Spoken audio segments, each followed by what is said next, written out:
এদিকে রাজধানীর বিভিন্ন এলাকায় বুধবার গভীর রাতে ডাকাত আতঙ্ক ছড়িয়ে পড়ে। এ সময় স্থানীয়রা দল বেঁধে পাহারা দেয়। খবর পেয়ে সেনা সদস্যরাও ডাকাতির অভিযোগে কয়েকজনকে আটকও করে। বুধবার মধ্যরাত মিরপুরের ইসিবি চত্বর এলাকার দৃশ্য এটি। স্থানীয়রা জানায় প্রায় 1 থেকে 150 লোক একযোগে ডাকাতি করছে ওই এলাকার বাড়িঘরে। এক পর্যায়ে সেনাবাহিনীর সদস্যরা এসে পরিস্থিতি নিয়ন্ত্রণে আনে। এই সময় কয়েকজনকে আটক করে সেনা সদস্যরা।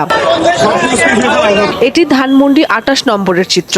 রাত 12টার পর আবাসিক এলাকার বাসাবাড়ি থেকে সড়কে বেরিয়ে আসেন স্থানীয়রা। প্রায় সারা রাত টহল দিতে দেখা যায় তাদেরকে।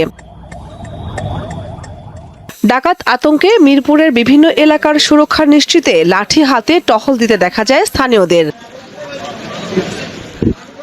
রাত 2টার পর থেকে সামাজিক যোগাযোগ মাধ্যমে চুরি, ডাকাতি, ছিনতাইয়ের খবর ছড়িয়ে পড়লে ধানমন্ডি, ঝিগাতলা, মোহাম্মদপুর, মিরপুর, গুলশান ও উত্তরার বিভিন্ন এলাকার মসজিদে মাইকিং শুরু হয়।